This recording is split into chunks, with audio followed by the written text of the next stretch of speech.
Hey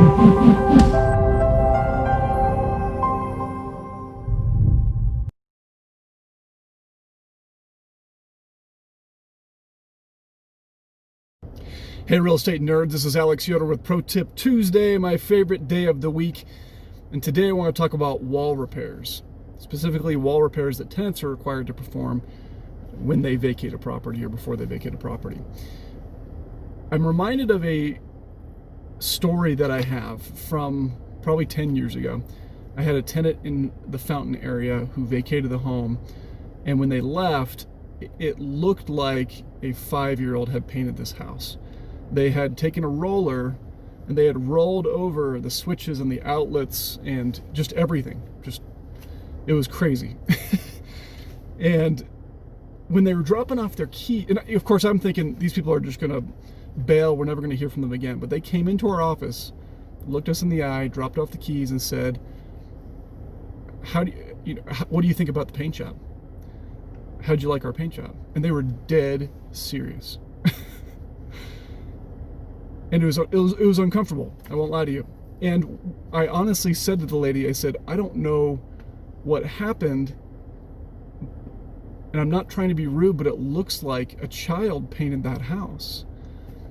And she had her kid with her, and it was probably a boy that was probably 6 or 7 years old. And right when I said that, he looked up at me like heartbroken. And I have to assume that the kid did in fact paint the house. I have no idea, but I felt bad. Anyway, that's why we're talking about wall repairs, because when tenants vacate, they regularly will ask you the question, well, what am I supposed to do with touch-up painting? Am I supposed to fill nail holes? Are you going to provide the paint? All these kinds of things. And so just to curtail that question, we created this wall repair guide here at Dorman, and I've provided a copy of this on the Colorado Springs Landlord Forum documents list. So feel free to download that and to use it if you'd like to. But I'm going to read a couple little excerpts here from this document to give you an idea what it's about. Okay, the most common question we get from tenants who are vacating our properties is, what should we do about nail holes, wall repair, and painting? Because of that, we provided the below information to help give you the best chance at avoiding unnecessary security deposit charges. It goes on to say, I'm sorry, let me back up for a minute. It talks about 6-penny nails right out the gate, 6-penny nails, because we require that our tenants use nothing more than a 6-penny nail. Typically, those don't even need to be touched up or filled. You can barely even tell that they're there unless it's excessive, in which case you're probably going to need to repaint the house at some point anyway, and you can do it at that time. You can do the wall repairs at that time.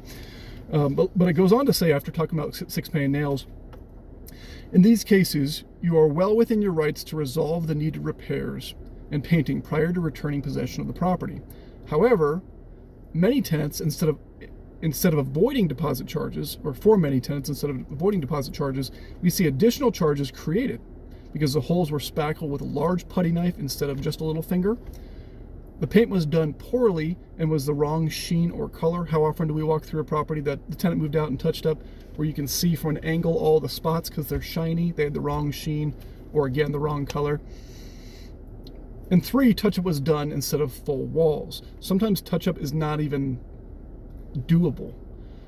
It's actually pretty common that if there's any major touch-up to do, you just have to paint that full wall. So sometimes you just have to paint full walls. So deeper in this wall repair guide, it talks about the specifics of spackling with a putty knife instead of your finger, or a little Q-tip or something, because they'll take a giant spackle knife on a tiny little nail hole, and now they're creating a bigger problem. It talks about the wrong sheen or color in greater detail, and it also talks about how touch-up paint was done instead of full wall paint. And at the very end, and this is the most important part, I think, I'm going to read what it says. While we want to state again that you are well within your rights to try and resolve these kinds of wall repairs to avoid deposit charges, in our experience, many of our tenants have cost themselves more money than they would have had they returned possession with the walls as is. In other words, if you're going to do it, you better do it right, or it's going to create more deposit charges and more contention between us, you the tenant, and me, the landlord, I don't want to fight with you over stuff. So either do it right or leave it and I'll have it done correctly.